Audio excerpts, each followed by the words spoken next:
신앙을 왜 개혁을 해야 하느냐 하면은 인간적인 생각, 자기 중심적인 사고방식, 그리고 예수님을 믿는 그 믿음이 하나님께로부터 인정받을 만한 거듭난 영적 체질, 신령한 소망을 믿는 믿음으로 인정받지 못했기 때문에 신앙 개혁을 하라.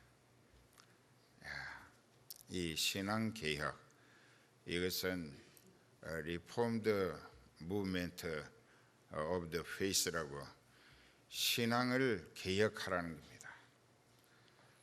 신앙을 완전히 새롭게 혁신하라. 그렇게 해서 지금 믿음은 하나님 앞에 인정을 못 받고 있다. 멸망의 길에 스스로 빠져들면서 재촉하고 있다. 그렇기 때문에 이런 믿음 가지고는 하나님과 연합할 수도 없고 하나님이 약속하시고 예비하신 하늘나라에 들어갈 수도 없겠기 때문이라는 것입니다.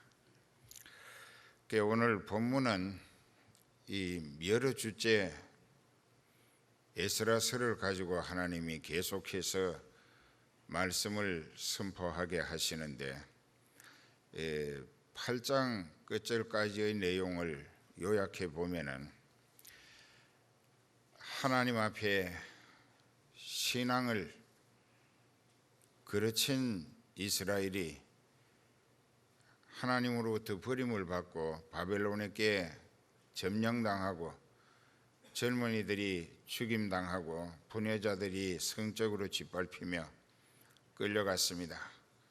그들이 좋아했던 재산을 가지고 또 그들이 섬겼던 하나님의 성전 불타기 직전에 하나님 섬길 때 쓰는 금, 은으로 된 그릇들, 이 성전 벽에 입혔던 금까지 다 긁어내 가지고 그들이 이고지고 않고 묶이운 채 끌려와서 먼 거리 1400km니까 우리나라 이수로 3500리입니다.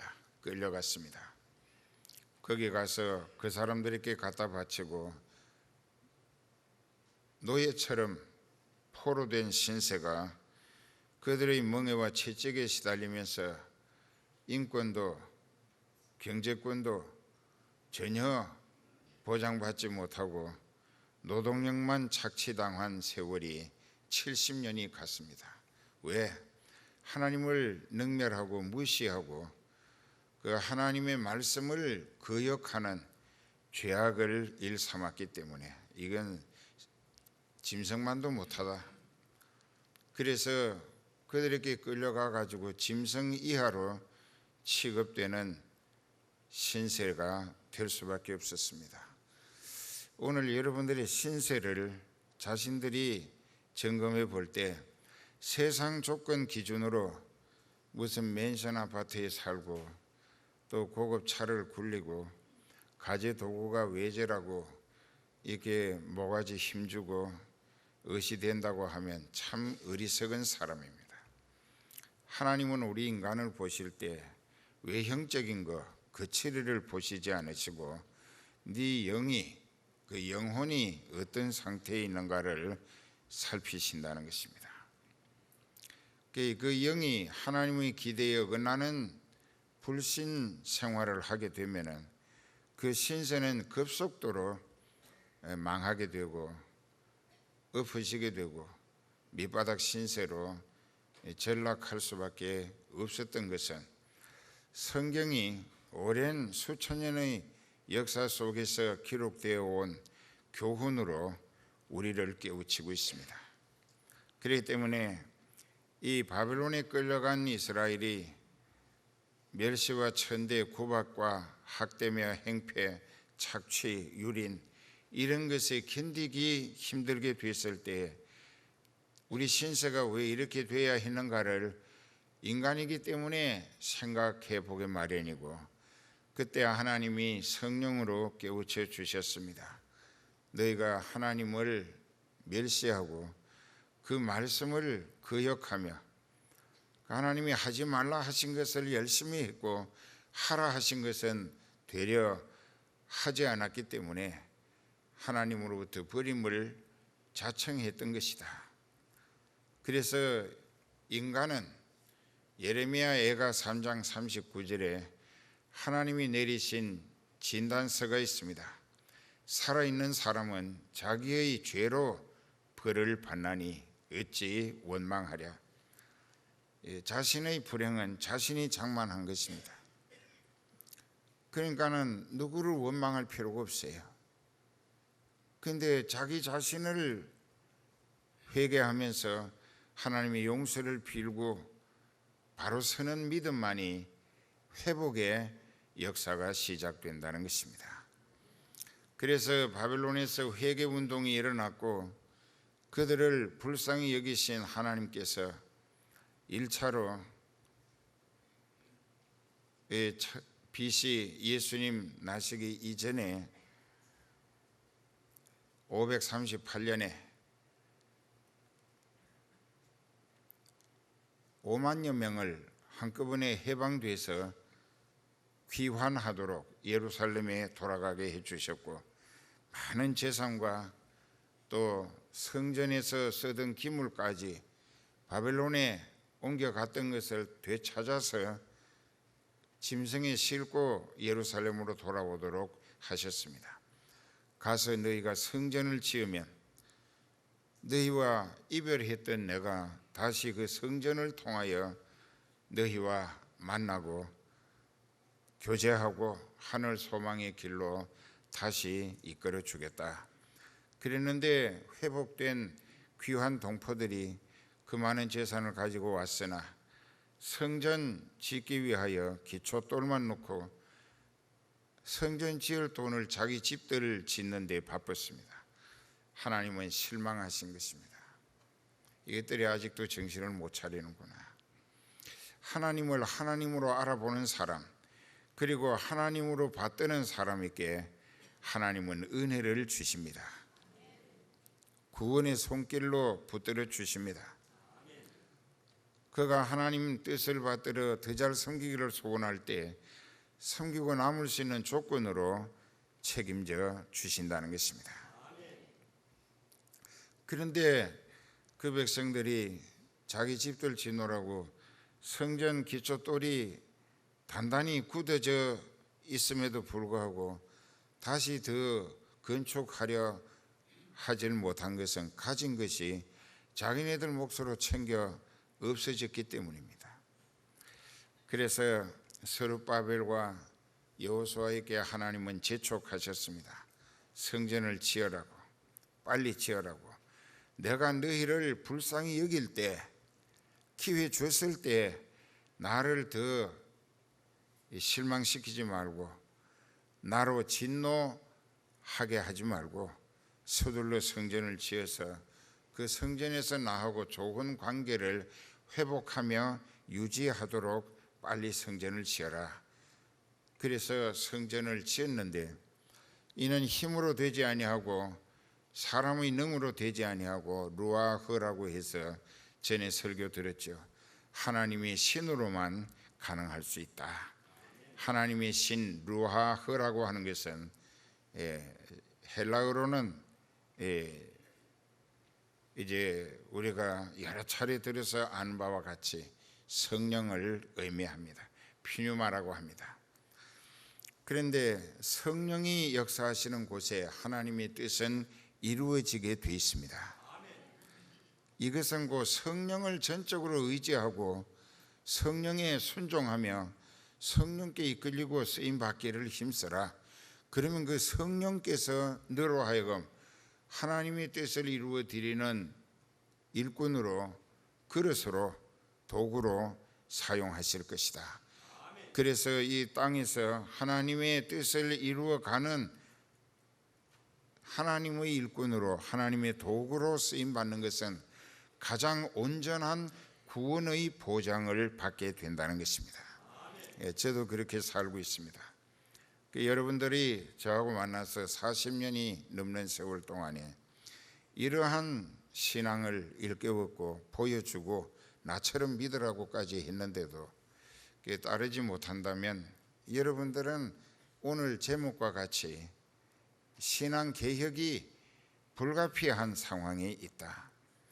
히브리서 기자들도 그랬습니다. 믿음의 용사, 히브리서 10장과 11장에 쭉 이름들이 올라있고 그들이 믿음을 지켜놓으라고 어떤 희생과 고난과 또 모험적 수고를 했던가 쫙 열거되어 있습니다. 그리고 또 우리에게 깨닫게 하시는 교훈은 마태복음 7장 21, 2절에도 나더러 주여 주여 하는 자마다 다 천국에 들어갈 것이 아니고 오직 하늘에 계시는 내 아버지 하나님의 뜻대로 행하는 자라야 들어갈 것이다. 그날에 즉 예수님 재림하셔서 심판받게 될 때에 많은 사람이 예수님께 말하기를 주여 내가 주의 이름으로 목사도 했고 장로도 했고 또 주의 이름으로 귀신도 쫓아내고 많은 병도 고치고 그래서 주께 쓰임 받았지 않습니까? 할 때에 불법을 행한 자들아 내가 너를 도무지 알지 못한다. 내게서 떠나가라 하고 그들이 지옥불에 던져질 것이라고. 이것은 믿음이 자기 생각으로 믿는 것이 아니라 하나님으로부터 인정받아야 하고 하나님으로부터 쓰임 받아야 하고 그 하나님이 함께 하시는 믿음이 되어야 한다는 것입니다. 그래서 1차로 서룹바벨을 통하여 많은 재산을 가지고 성전 기물까지 되찾아서 5만여 명이 돌아왔고 그래서 그들이 성전을 짓고 24년 만에 지었습니다. 한 3년이면 다 지었을 것인데 24년 만에 지었어요. 왜? 딴짓 하느라고. 자기 개인의 입장을 따라 자기 욕심 채우느라고. 하나님은 그래도 오래 참고 기다려 주셨죠. 그래서 성전 봉헌식을 거창하게 했습니다마는 그들의 심령은 바벨론에 끌려가서 그토록 참혹하게 짓밟히고 착취당하고 유린당하고 그 꼴이 아니게 사람 대접 못 받고 살았던 시절의 한을 쉽게 털어버린 것처럼 자기들의 입장을 앞세우고 인간 육신이 원하는 그 본능을 따라서 신앙은 근성이고 형식적이었었습니다. 그 예배도 드리기는 하는데 그 마음에 없는 예배를 드린 거죠. 그러니까 하나님께서 비린내가 나실 정도로 이 백성들을 그냥 보아주실 수가 없었어요. 바로 그때에 바벨론의 포로로 끌려간 가정에서 태어난 에스라라고 하는 사람이 있었고 그 사람은 그 바벨론에서 노예 생활하는 가정에 자라면서도 하나님의 말씀을 아주 심도 깊게 열정적으로 공부를 했습니다. 왜 했을까? 우리 민족이 왜 이렇게 과거에 세계에서 어떤가는 나라요 민족이었고 하나님이 택하시고 뽑으신 백성이었는데 태평성대의 복을 누리던 나라가 왜 망해서 이 모양이 됐는가? 그 원인을 하나님 앞에서 찾기 위하여 성경 공부를 한 거예요. 그리고 기도를 깊이 했습니다. 그런데 성령을 받고 성령이 그 마음속에 1차 귀환에서 돌아간 5만여 명이 돌아가서도 바벨론에서의 수모와 고통을 까맣게 잊어버린 듯 다시 온갖 죄악을 일삼고 하나님 보시기에 도저히 그냥 내버려 두실 수 없는 상황으로 멸망을 재촉하고 있다. 그래서 이 에스라가 성령으로 깨닫게 하심을 깨우쳐 주셨기 때문에 하나님 앞에 금식하며 부르짖고 기도했습니다. 하나님 저를 예루살렘에 가게 해주세요. 저를 보내주시면 제가 깨달은 진리의 말씀으로 그들을 깨우쳐 회개케 하고 개혁 신앙으로 하나님 앞에 인정받고 쓰임받고 하나님이 함께 하심으로 하나님이 영광 받으실 수 있는 바른 신앙이 되도록 개혁 운동을 하겠습니다. 리폼드 무브먼트라고 영어로는 그렇게 합니다. 개혁 운동 하겠다고 애타게 불러주셨어요. 그랬더니 하나님께서 응답해 주셨습니다. 왜? 그 에스라의 소원과 간절한 기도가 그 당시 괴로워하시던 하나님 마음에 너무나 드는 생각이고 사명 의욕이었기 때문입니다. 그래서 하나님은 세계를 지배하시는, 만물을 창조하시고 역사를 주관하시는 주권자이시기 때문에 그 당시 세계를 지배하던 페르시아 왕 아닥사스다를 성령으로 사로잡았습니다. 그리고 그에게 성령이 지시하시기를 너 에스라를 예루살렘으로 보내라. 그러니까 왕이, 세계를 지배하는 왕이 하나님의 명령에 꼼짝 못하고 에스라를 보냅니다. 1754명을 붙여서 5톤이 넘는 금은 폐물을 가지고 예루살렘에 가도록, 그래 가서 이 에스라에게 주는 특권이 있었습니다. 그 7장, 에스라 7장 25, 6절에 보면은 에스라여, 이건 아닥사스다 왕이 하는 말입니다. 에스라여, 너는 네 손에 있는 네 하나님의 지혜를 따라 네 하나님의 율법을 아는 자로 유사와 재판관을 삼아 강서편 모든 백성을 재판하게 하고 그 알지 못하는 자는 너희가 가르치라. 무릇 네 하나님의 명령과 왕, 즉 아닥사스다 왕의 명령을 준행치 아니하는 자는 속히 그 죄를 정하여 혹 죽이거나 정배하거나, 즉 유배 보낸다는 것이죠. 가산을 정몰하거나 그 사람이 가진 것을 몰수하라는 것입니다. 옥에 가둘지라 하였더라. 자, 이 에스라는 아닥사스다 왕으로부터 예루살렘에 가서 하나님의 말씀으로 그 백성을 깨우쳐 회개 운동을 일으키되 하나님의 말씀을 듣지 않고 왕의 명령, 아닥사스다의 명령도, 즉 에스라가 하는 모든 일은 왕의 명령과 지시에 의해서 서기관으로 하는 일입니다. 세상 말로는 정치적 채널을 통하여 아닥사스다 왕이 에스라 학사 겸 선지자에게, 제사장에게 엄청난 사명을 주셨습니다. 왕의 권리로 네가 가서 하나님의 말씀을 네가 개혁하고자 하는 회개 운동에 반대하고 불참하고 비방하고 대적하거든 죽이라, 아니면 옥에 가두어라. 그건 살릴 가치가 없다.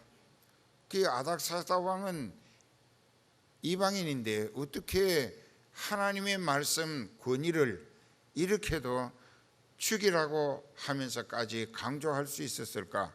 이것은 필시 그가 하나님의 성령에 사로잡혔기 때문이라는 것입니다. 그러고 보니까 아닥사스다 왕이 에스라에게 주게 된 권한이 하나님께서 아닥사스다 왕을 통하여 에스라에게 주신 권한이 틀림없습니다. 오늘 우리도 똑같습니다. 교회에 목자로 세우시고 양떼를 천국 소망의 길로 인도하게 하시고 그리로 들어갈 자격 갖추게 하시는 하나님께서 그 목자를 통하여 주시는 하나님의 말씀을 거역하거나 목회 방침을 대적하거나 회방하거나 하게 되면 그 인생은 하나님께서 없애버리신다는 것입니다. 하나님을 대적하는 것이기 때문에. 그래서 에스라는 이와 같은 특권을 받아가지고 왔습니다. 그래서 그는 하나님으로부터 전권을 위임받은 입장에서 이제 자기가 데리고 온 1754명과 미리 와 있었던 5만 500명 정도가 됐었는데 그 약 5만 2천 몇 명 되는 사람들을 영적으로 개혁시키기 위하여 회개운동을 일으키게 됩니다. 9장 1절에서 쭉 보게 될 때에 우리는 여기서 4절까지 보면은 에스라가 어떻게 회개운동을 시작하는가. 이 일 후에 방백들이 내게 나와 가로되, 방백들은 정치하는 사람들을 말합니다. 이스라엘 백성과 제사장들과 레위 사람들이 이 땅 백성과 떠나지 아니하고, 여기 떠나지 아니했다고 하는 것은 구별되게 살지 아니하고 가나안 사람, 헷 사람, 브리스 사람, 여부스 사람, 암몬 사람, 모압 사람, 애굽 사람, 아모리 사람의 가정한 일을 행하여 그들의 딸을 취하여 아내나 며느리를 삼아 거룩한 자손으로 이방 족속과 서로 섞이게 하는데 방백들과 두목들이 이 죄에 더욱 으뜸이 되었다 하는지라. 자, 이제 하나님이 에스라를 보내셨습니다. 아닥사스다 왕의 의명을 통하여 그가 예루살렘에 넉 달 걸려서 3,500일을 왔어요. 그 가지고 온 하나님께 드린 모든 예물들을 성전에 하나님 앞에 다 인수인계해서 바쳤습니다. 그리고 방백들에게 이제 보고를 듣습니다. 그게 어떻게 보고가 나왔느냐.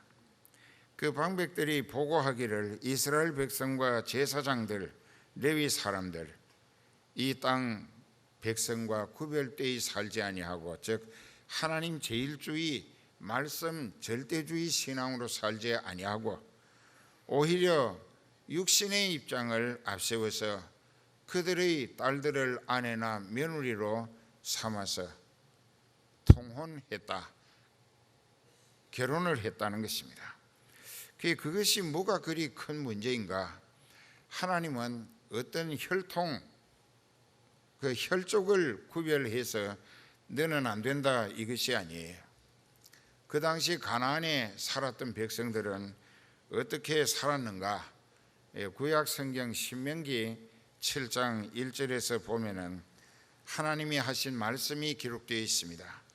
네 하나님 여호와께서 너를 인도하사 네가 가서 얻을 땅으로 들이시고 네 앞에서 여러 민족, 헷 족속, 기르가스 족속, 아모리 족속, 가나안 족속, 브리스 족속, 히위 족속, 여부스 족속, 곧 너보다 많고 힘이 있는 7 족속을 쫓아내실 때에 네 하나님 여호와께서 그들을 네게 붙여 너로 치게 하시리니 그때에 너는 그들을 전멸할 것이라, 즉 진멸할 것이라, 싹 쓸어 없애버리라는 것입니다. 그들과 무슨 언약도 말 것이고 그들을 불쌍히 여기지도 말 것이며 또 그들과 혼인하지 말지니 네 딸을 그 아들에게 주지 말 것이요 그 딸로 네 며느리를 삼지 말 것은 그가 네 아들을 유혹하여 그로 여호와를 떠나고 다른 신들을 섬기게 하므로 여호와께서 너희에게 진노하사 갑자기 너희를 멸하실 것임이니라. 오직 너희가 그들에게 행할 것은 이러하니 그들의 그 우상의 단을 헐어야 하고 주상을 깨뜨려야 한다. 쇠로 부어 만든 우상을 주상이라고 합니다. 아세라 목상을 찍으며 조각한 우상들을 불사를 것이니라. 자, 이것이 하나님의 걱정스러운 명령이었습니다. 또 한 군데 더 보면 출애굽기 34장 12절서부터 하나님이 가나안에 들어갔을 때에 그들과 절대로 결혼하지 말라. 왜? 그 결혼하면은 그 여자나 남자가 그들의 미신 우상을 끌어들여서 그 남녀간에 꼬드겨 가지고 그 하나님을 배신하게 하고 미신 우상 섬김으로 하나님께 진노와 멸망을 형벌을 재촉하게 될까 봐서요.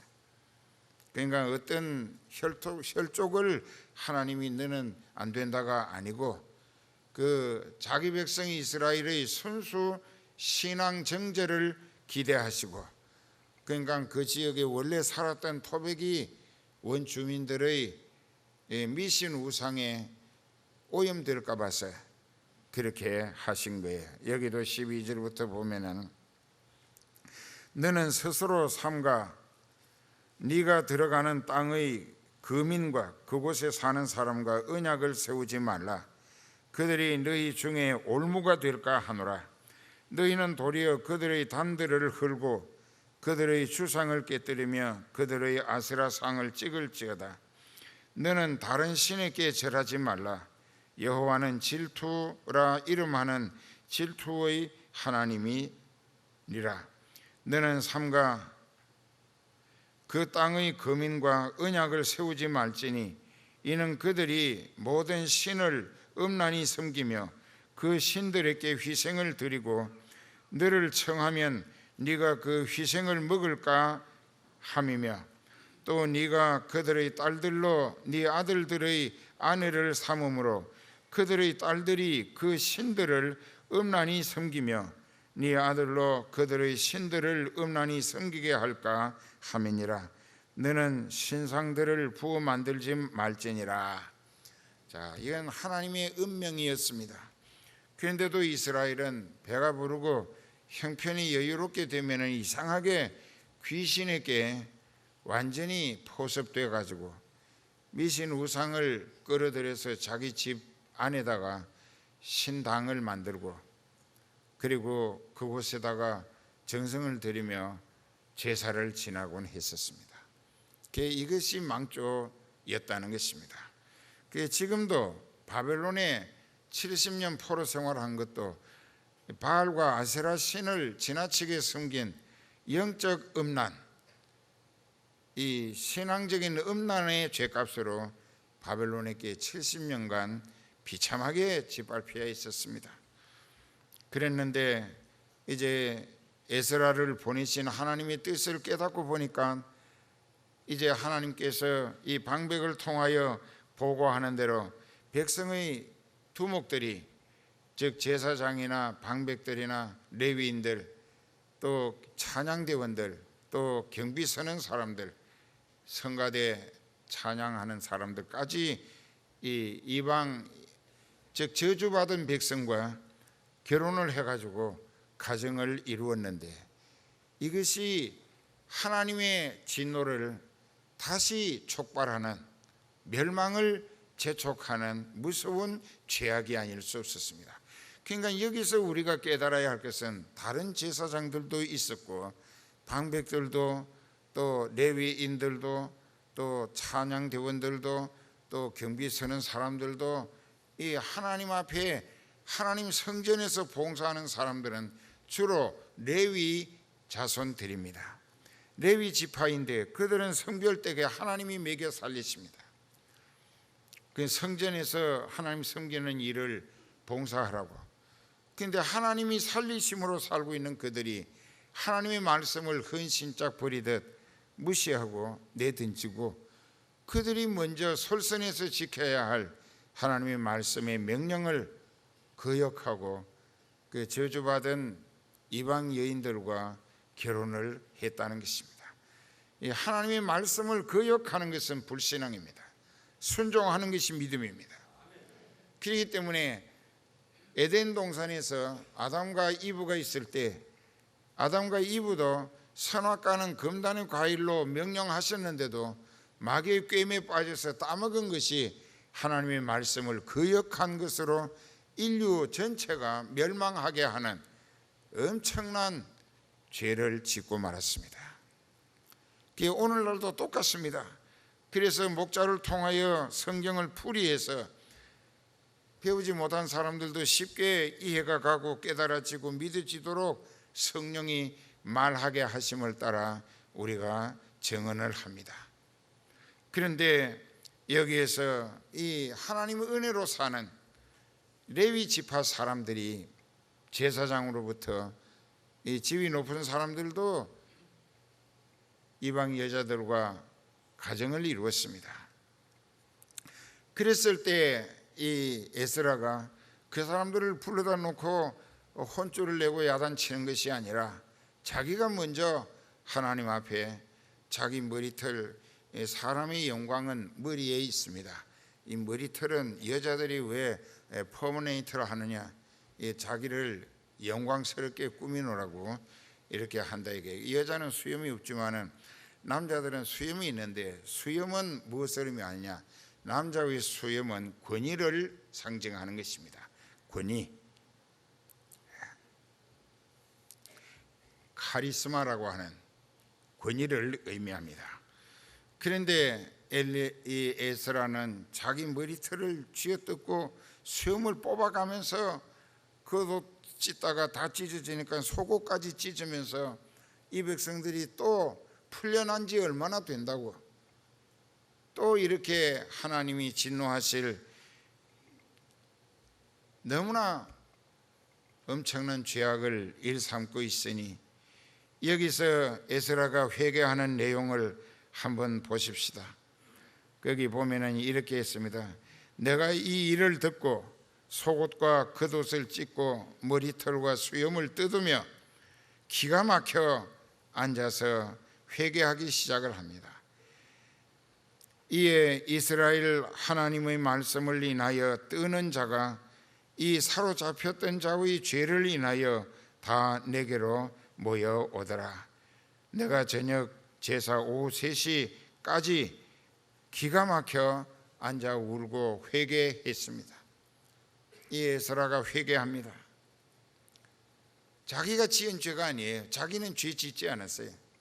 그렇지만 목자로 세움을 받았기 때문에 그 자기에게 맡겨진 백성, 그 양떼들의 죄는 목자도 책임이 자기에게도 있다고 생각하고, 이렇게 자기부터 그 백성들의 죄를 부둥켜 안고 하나님 앞에 금식하면서 머리털을 쥐어 뽑고 수염을 뽑고 겉옷과 속옷을 찢어가면서 얼마나 애통하고 몸부림치며 회개하고 기도했는지 모릅니다.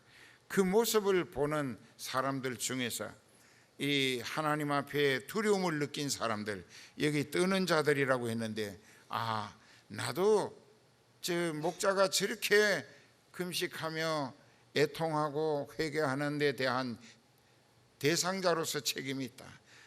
나도 책임이 있다. 그래서 그들이 모두가 다 하나님의 형벌과 또 다시 당하게 될 멸망의 심판이 두려워서 에스라 앞에 모여들기 시작을 했습니다. 그 목자가 얼마나 양떼를 위하여 애타게 금식하며 부르짖고 애통했는지. 그런데 오후 3시까지 사람들이 모여들었습니다. 저녁 제사 드릴 때 오후 3시 예배입니다. 내가 근심 중에 일어나서 속옷과 겉옷을 찢은 대로 무릎을 꿇고 나의 하나님 여호와를 향하여 손을 들고 기도하기를, 나의 하나님이여, 내가 부끄러워 낯이 떳떳하여 감히 나의 하나님을 향하여 얼굴을 들지 못하겠다고. 자기는 죄 없어요. 그러나 양떼의 죄를 자기 죄인 것처럼, 그 히브리서 13장 17절에 너희를 인도하는 자들에게 순종하고 복종하라. 저희는 너희 영혼을 위하여 경성하기를, 깨어 기도하기를 자기가 회개할 자인 것 같이 하느니라. 목자로 하여금 즐거움으로 목회하게 하고 근심으로 하게 말라. 그렇지 않으면 너희에게 유익이 없다. 그 목자가 이렇게 볼 때 그 양떼를 보면 사랑스럽고 소망이 있어 보이고 하나님 앞에 바로 선 믿음이라고 보일 때 그 양떼는 얼마나 소망적이겠습니까? 그런데 목자가 이렇게 볼 때 저 인생은 지금도 지옥길을 재촉하고 믿음이 잘못돼서 교회 다니는 것이 헛수고로구나 하게 될 때에 그 목자의 가슴은 찢어지는 것처럼 아프고, 참 안 됐다. 그래서 붙들고 야단을 쳐도 깨달아 회개하지도 아니한다고 하면 그 인생은 지옥 가고 마는 거죠. 그래서 얼굴을 들지 못한다. 왜? 얼굴이 뜨끈뜨끈해서. 이건 있을 수 없는 죄악을 계속 일삼고 있기 때문에. 같은 이스라엘 사람이면서도 어떤 사람은 하나님을 아주 무시하고 없는 존재인 것처럼 능멸하고 제멋대로 사는데, 어떤 사람은 하나님을 두려워서 떨려서 또 그 하나님으로부터 자기 신세가 얼마나 더 비참해질까 하는 불안과 두려움 때문에 하나님 앞에 회개하며 쩔쩔매는 모습, 너무나 상대적입니다. 반대예요. 그런데 여기 회개합니다, 이 한마디 한마디가 뭐라고 하느냐? 우리 죄악이, 즉 에스라 자기까지 포함해서 범죄하고 있는 자기 양떼들 모두가 다 하나로 묶어서 우리 죄악이 많아 정수리에 넘쳤고, 정수리는 머리 꼭대기를 말합니다. 죄악이 머리 꼭대기에 넘쳤다. 우리 허물이 또 커서 하늘에 미침이니이다. 하늘에까지 쌓였다는 것입니다. 우리의 조상 때로부터 오늘날까지 우리 죄와 또 그 죄악을 인하여 우리와 우리 왕들과 우리 제사장들을 열방 왕들의 손에 붙이사 칼에 죽게 하시고 사로잡히며 노략을 당하며 얼굴을 부끄럽게 하심이 얼마 전과 같았는데, 이제 우리 하나님 여호와께서 우리에게 잠깐 은혜를 베푸사 얼마를 남겨두어 피하게 하신 우리를 그 거룩한 처소에 박힌 목과 같게 하시고, 우리 눈을 밝히사 우리로 종로로 타는 중에서 조금 소성하게 하셨나이다. 우리가 비록 노예가 되었사오나 우리 하나님이 우리를 그 복역하는 중에 버리지 아니하시고 바사 요랑 앞에서 우리로 긍휼히 여김을 입게 하사 소성하여 우리 하나님의 전을 세우게 하시며 그 퇴락한 것을 수리하게 하시며 유다와 예루살렘에서 우리에게 울을 주셨나이다. 울타리, 하나님이 지키시고 보호하신다는 뜻입니다. 우리 하나님이여 이렇게 하신 후에도 우리가 주의 계명을 배반하였사오니 이제 무슨 말씀을 하오리까? 전에 주께서 주의 종 선지자들로 명하여 이르시되 너희가 가서 얻으려 하는 땅은 더러운 땅이니 이는 이방 백성들이 더럽고 가정한 일을 행하여 이 가운데서 이 가에서 저 가까지, 즉 온 지역을 더러움으로 채웠음이라. 그런즉 너희 여자들을 저희 아들들에게 주지 말고 저희 딸을 너희 아들을 위하여 데려오지 말며 그들을 위하여 평강과 형통을 영영히 구하지 말라. 왜냐하면 그들은 멸망해야 할 백성들이기 때문에. 왜? 미신 우상만 섬기는구나. 너희가 왕성하여 그 땅의 아름다운 것을 먹게 하겠고 그 땅을 자손에게 물려주어 영원한 기업이 되게 하겠다 하셨는데도 오히려 하나님 말씀 절대주의로 살지 아니하고 육신이 원하는 대로 그 저주받은 백성의 딸들과 결혼을 해서 이 신앙이 완전히 아주 대혼란에 빠지는 엉망진창이 되고 말았다는 것입니다. 우리의 악한 행실과 큰 죄로 인하여 이 모든 지난날들의 그 참 비참한 신세를 겪었는데 우리 하나님이 우리를 죄보다 벌을 더 가볍게 하시어서 이만큼 백성을 5만 몇천 명을 남겨주시고 또 우리가 하나님 앞에 은혜로 고향에 돌아와서 성전을 짓고 하나님과의 관계를 회복하도록 기회를 주셨사온데, 성전은 지었지만은 영적으로는 하나님을 등지고 배신한 가운데 육신의 본능과 정욕을 따라 살기를 힘썼기 때문에 그들은 다시, 아까 기도할 때 더블 DB라고 했는데, 더블 DB 뭔지 잘 아시죠? 이중 침체라는 이야기입니다. 그리고 디폴트라고 하는 말이 요새 뉴스 때마다 나오는데, 채무 이행 불가를 디폴트라고 합니다. 자기가 빚진 것을 도저히 갚을 가망이 없다. 이것은 IMF, 인터내셔널 모라토리움 펀드라고 하는, 그러니까 다시 국제적으로 빚지는 신세가 되고 만다는 것입니다. 세상도 그런데 우리가 신앙으로 하나님 앞에 자기 죄를 자기가 감당할 수 없어요. 이것은 신스 디폴트라고, 죄의 감당 불가라는 뜻입니다. 그리고 또 이제 그 다음에 여기 디폴트라고 하는 것이 뭐냐, 영적 이중 침체를 의미합니다. 그러면 우리는 이제 무엇을 어떻게 해야 되느냐? 하나님께서 여러분들을 보실 때 아니라는 것입니다.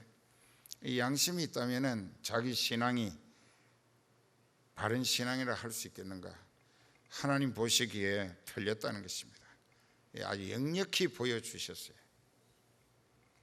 언젠가 떠나기 전에 얘기할 겁니다. 아주 너무나 선명하게. 그래서 이거 참 안 됐구나. 그래서 오늘 회개하도록 하나님이 한 번 더 기회를 주시는 거 아닌가? 여러분들의 신앙이 중심으로 하나님 제일주의 믿음인가? 성령을 받았는가? 그리고 성령의 지시와 명령에 따라 순종하며 하나님 뜻을 이루는 지체로 성령께 쓰임 받자고 살아왔는가? 내 인간 내 입장보다 정말 예수님의 입장에서 생각도 말도 행동도 예수님과 함께 해왔는가? 그것이 아니면은 여러분들은 소망이 없습니다. 교회 다녀도 여기 와서 아예 이부자리 갖다 놓고 여기 살아도 소용없어요. 여러분들의 신앙이 하나님과 인정받고 연합할 수 있어야 하나님이 살리시는 은혜를 기대할 수 있다는 것입니다. 하나님의 은혜로 사는 사람은 놀랄 일이 많아요.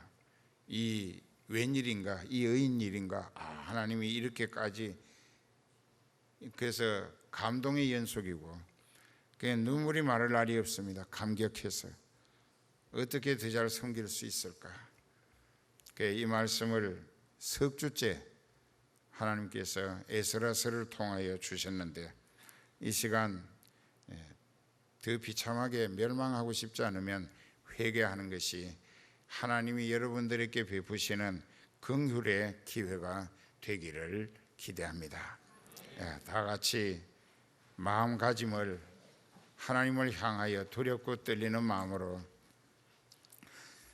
솔직히 여러분들이 하나님보다 더 의지하고 기대하고 좋아하는 것이 있다면 그것이 바로 여러분들의 신세를 지옥길로 끌어가는 올무가 되고 있습니다. 생명을 살리시는 이는 하나님이시고 죽이시는 이도 하나님이십니다. 성공하게 하시는 이도 하나님이시고 실패하게 하시는 이도 하나님이에요. 그건 역사 속에서 있어 왔습니다. 제 자신도 그렇고 하나님께 쓰임 받는다는 것보다 안전한 구원의 보장은 없습니다. 철저히 회개해서 아직도 자기라고 하는 것이 살아있다면 그 인생의 신앙은 헛것이고 가짜입니다. 내 속에 나를 살리시는 이는 하나님이시어야 한다는 것입니다. 그 하나님을 중심에 다시 모실 수 있도록 철저히 회개하시기 바랍니다. 오늘 본문의 내용을 보면은 에스라가 이렇게 애타게 수염을 뜯고 머리를 쥐어뜯고 속옷 겉옷을 찢어가면서 그 백성들의 죄를 자기 책임의 죄인 것처럼 회개했을 때 10장에 들어가면서 그 모든 이스라엘 백성들이 회개 역사가 일어납니다. 거기 3절에 보면은 이제 2절부터 엘람 잘 들으세요. 눈 감고. 엘람 자손 중 여히헬의 아들 스가냐가 에스라에게 이릅니다. 우리가 우리 하나님께 범죄하여 이 땅 이방 여자를 취하여 아내를 삼았으나 이스라엘에게 오히려 소망이 있나니 곧 내 주의 교훈을 쫓으며 즉 에스라 목자를 주라고 했습니다. 목자의 교훈을 쫓으며 우리 하나님의 명령을 떨며 준행하는 자의 의논을 쫓아 이 모든 아내와 그 소생을 다 내어 보내기로 우리 하나님과 언약을 세우고 하나님 말씀대로 행할 것이라. 이는 당신의 주장할 일이니 일어나소서. 우리가 도우리니 힘써 행하소서. 에스라가 일어나서 레위 제사장들과 레위 사람들과 온 이스라엘에게 이 말대로 행하기를 맹세하게 하며 무리가 다 맹세하되 손에 손을 잡고 맹세했습니다. 우리가 이방 여자를 버리겠고 또 거기서 난 자식들까지도 버리겠다. 그렇게 해서 온전한 회개가 이루어졌습니다. 다 버렸습니다. 죽이기도 했었습니다. 그 왜 그러냐? 그 하나님이 하지 말라 하신 것을 했기 때문에 그 죄는 입술 발림의 회개로 용서되는 것이 아니고 생각이나 말로 고백한다고 용서되는 것이 아니라 행동으로 열매가 이루어져야 한다는 것입니다. 실천적 성과, 그것이 열매라는 것입니다. 실천적 성과가 있어야 돼요. 그것도 112명이었습니다. 그 112명이 전부 다 아내를 내쫓았어요. 그리고 그 아내 사이에서 난 자식들까지도 그 아내와 함께 같이 내쫓았습니다. 이제 그렇게 할 수 있다는 결단은 에스라를 보내신 하나님께서 그 유대 땅에 되돌아오게 하신 이스라엘에게 얼마나 기대가 간절하셨으면 에스라의 회개를 통하여 온 백성이 회개하게 하심으로 회개 운동이 이루어졌고 또 그 회개 운동을 통하여 신앙 개혁이 영적 신앙으로 하나님 앞에 바로 세워질 수 있도록 말씀 거역한 죄는 철저히 회개함으로 다 잘라버리고 벗어나는 회개를 했기 때문에 하나님으로부터 용서받을 수가 있었던 것이라. 이것은 에스라를 보내신 하나님의 뜻이었고 또 성령님의 소원이었고 에스라의 사역의 소원이었던 것입니다. 이 모든 것이 들어맞아서 놀라운 역사로 112명이 그 저주받은 이방의 딸들을 다 내보냈습니다. 거기서 낳은 아이들까지 다 내보냈어요. 그리고 그들은 육신의 입장보다도 이제는 영적인 소망을 목적으로 하나님 앞에 인정받는 믿음, 즉 용서받고 인정받고 하나님이 받아주시고 맡아주시고 함께 하시며 하늘나라로 이끌어 주실 영원한 영적 소망을 목적으로 개혁은 대성과를 거두게 됐던 것입니다. 이것이 없으면은 여러분들의 생활은 아침에 와서 회개하고 밥 먹고 나가서 낮엔 또 같은 죄를 되풀이하고 이건 회개가 아닙니다. 그러니까 우리가 회개라고 하는 것은 진정한 회개는 누구를 걸고 원망 불평하거나 화낼 것이 아니라 자기를 정죄하며 이건 내가 지은 죄 때문이다. 내가 잘못했기 때문이다. 그래서 자기를 정죄하며 통회하고 하나님께 용서를 비는 것이다. 그것이 진정한 회개입니다. 누구 때문이라고 절대로 걸고 들면 안 돼요.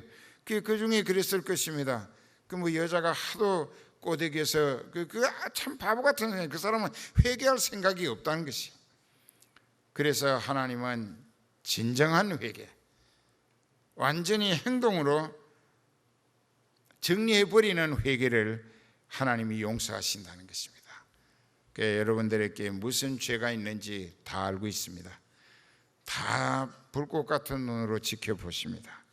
그 죄를 철저히 회개하고 용서받아서 이 시간 에스라의 회개 운동이 신앙개혁의 성과로 이어졌던 것처럼 성은교회가 그렇게 될 수 있다면 하나님이 기뻐하실 것이고 예수님도 보람을 얻으실 것이고 또 여러분들도 하나님과 더불어 새로운 소망의 은혜 보장을 기대하며 인생을 믿음으로 새 출발할 수 있어질 것입니다.